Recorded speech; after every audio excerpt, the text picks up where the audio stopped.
वहीं हरदोई में एसपी कार्यकर्ता की आत्महत्या से हड़कंप मच गया है। मामला माधोगंज थाना क्षेत्र के गौरा गांव का है।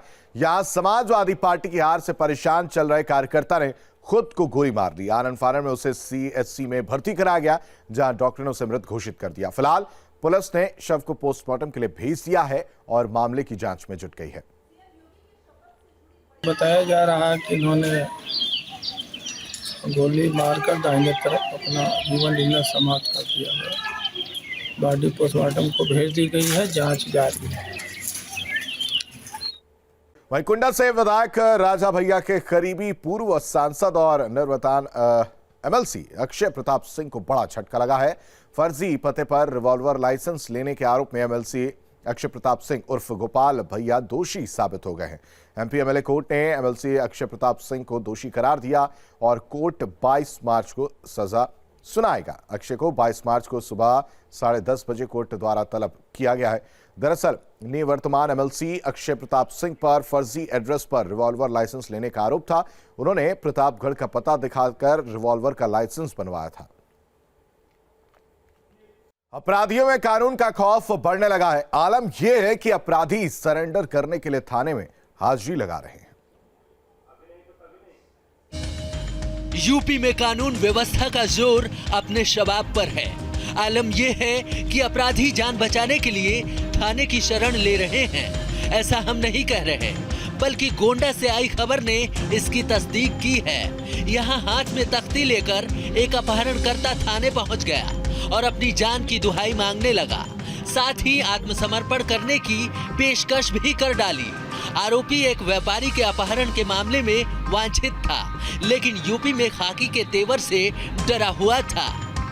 सर मुझे माफ कर दीजिए, मैं बहुत डर गया हूँ और कप्तान साहब का सुन के कि गोली मार देंगे बहुत डर गया हूँ। सर मुझे माफ कर दीजिए, आत्मसमर्पण कर रहा हूँ मैं, गोली मुझे मत मारिए सर। कहाँ का रहने वाला है? ताबेपुर सर। क्या नाम है तुम्हारा? गौतम सिंह। पिताजी का क्या नाम है? राजेश्वरी सिंह सर। क्या घटना कर दी थी तुमने? गल्ला व्यापारी को उठाया था सर। कहाँ से? भवनान से सर। और कौन कौन थे तुम्हारे साथ? राजकुमार, शिवम, जुबेर और हम थे। तो तुम इतना कैसे डर गए? ये गोली मारने का सुन के सर, कप्तान साहब गोली मार देंगे। अच्छा, तो तुमने अपने घर वालों को बताया होगा? जी सर, अपने घर वालों को बोले, हाँ। भैया लाके हमको आत्मसमर्पण करवा रहे हैं। सहारनपुर से भी अपराधियों की हाजिरी की कुछ ऐसी ही तस्वीर सामने आई है। यहाँ भी सरकार के एक्शन का डर एक हिस्ट्री शीटर में देखने को मिला। मामला उस वक्त दिलचस्प हो गया जब एक्शन के डर से शातिर थाने में लाइन लगाकर अपनी मौजूदगी दर्ज कराता नजर आया और चिलकाना थाने में जिंदगी की भीख मांगता दिखा। यूपी में कानून व्यवस्था के तेवर अपराधियों के हौसले को पस्त करते नजर आ रहे हैं। अभी नई सरकार का गठन भी नहीं हुआ है, लेकिन अपराधियों के हाथ पांव सुन्न पड़ने लगे हैं और मौत का भय उनकी आंखों में साफ देखा जा रहा है। Team news state. Lakhimpur Kheri हिंसा केस में आरोपी आशीष मिश्रा की जमानत रद्द करने की मांग वाली याचिका पर सुप्रीम कोर्ट में आज सुनवाई होगी। चीफ जस्टिस एनवी रमन ने कहा कि इस याचिका पर सुनवाई के लिए 3 सदस्यीय पीठ का गठन किया जाएगा। याचिका में कहा गया है कि हाई कोर्ट ने जमानत देते वक्त अपराध की गंभीरता, आशीष मिश्रा के खिलाफ ठोस सबूतों को नजरअंदाज कर दिया। जिस तरह की आशीष मिश्रा की हैसियत है, उसके मद्देनजर जमानत पर रहते वक्त सबूतों के साथ छेड़छाड़ और गवाहों को प्रभावित किए जाने की संभावना को भी नकारा नहीं जा सकता। किसानों की ओर से पेश वकील प्रशांत भूषण ने पीड़ितों को धमकी दिए जाने का मुद्दा कोर्ट में भी उठाया था। साथ ही कहा कि से आरोपी भी आशीष मिश्रा को मिली जमानत को आधार बनाकर जमानत मांग रहे हैं। पिछले साल 3 अक्टूबर को प्रदर्शन कर रहे 4 किसान और एक एसयूवी से कुचले जाने के बाद मारे गए थे। ये एसयूवी कथित तौर पर केंद्रीय गृह राज्य मंत्री अजय कुमार मिश्रा के काफिले का हिस्सा थी। लखनऊ में महान दल के अध्यक्ष केशव देव मौर्य ने न्यूज स्टेट से खास बात की। उन्होंने कहा कि विधानसभा चुनाव के दौरान समाजवादी पार्टी ने उनके दल को कम तवज्जो दी, जिसकी वजह से वोट प्रतिशत कम रहा। महान दल ने समाजवादी पार्टी के साथ मिलकर चुनाव लड़ा था, लेकिन विधानसभा चुनाव के नतीजों के बाद दोनों दलों के रिश्तों में कुछ खटास नजर आ रही है। बात करने के लिए हमारे साथ केशव देव मौर्य जी हैं। सर, आपका एक बयान वायरल हो रहा है कि आपने कहा है कि समाजवादी पार्टी से जो गठबंधन है उस पर आप फिर से विचार करना चाहते हैं। नहीं, ऐसा कोई बयान मैंने नहीं दिया। और न मैं किसी तरह से समाजवादी पार्टी गठबंधन से या आदरणीय अखिलेश यादव जी किसी मुद्दे पे मैं नाराज हूँ। लेकिन एक चीज़ कही जा रही है कि जिस तरह से स्वामी प्रसाद मौर्य जब समाजवादी पार्टी में शामिल हुए, उनको जो तवज्जो मिली है, उसके बाद कहीं ना कहीं आप साइड लाइन कर दिए गए, क्योंकि समाजवादी पार्टी के पास अपने पास उनके खुद का एक ऐसा फेस था स्वामी प्रसाद मौर्य जो उनको मौर्य वोट दिला सकता है, ऐसा समाजवादी पार्टी को कहीं लगने लगा था।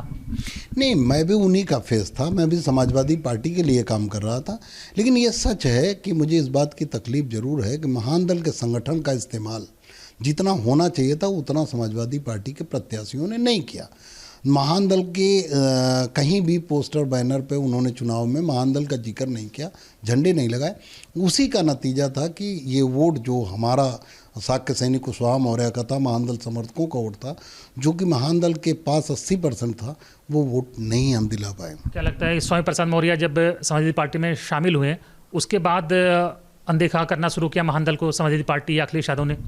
हाँ, ये सच है कि स्वामी प्रसाद मौर्य का आने के पहले हमारे वोट पर फोकस था समाजवादी पार्टी का कि महान दल का वोट अधिक से अधिक लिया जाए, उस पर फोकस था। लेकिन जब स्वामी प्रसाद मौर्य जी का आना हुआ, ज्वाइनिंग हुई, उसके बाद समाजवादी पार्टी के प्रत्याशी ये मान लिए कि अब ये वोट पूरा हमें बिना मेहनत के मिल जाएगा, उन्होंने मेहनत नहीं की। बिल्कुल, तो केशव देव मौर्य हार की कई वजह बता रहे हैं, लेकिन साथ ही ये भी कह रहे हैं कि हार की बड़ी वजह ये रही कि समाजवादी पार्टी ने महान दल के कार्यकर्ताओं का, संगठन का सही उपयोग नहीं किया। और उनको एक शिकायत ये भी है कि जब से स्वामी प्रसाद मौर्य समाजवादी पार्टी में शामिल हुए हैं, समाजवादी पार्टी और अखिलेश यादव ने महान दल और केशव देव मौर्य को थोड़ी सी तवज्जो देने में कमी की है। वीडियो सुफी खान के साथ अनिल यादव, न्यूज़ स्टेट, लखनऊ।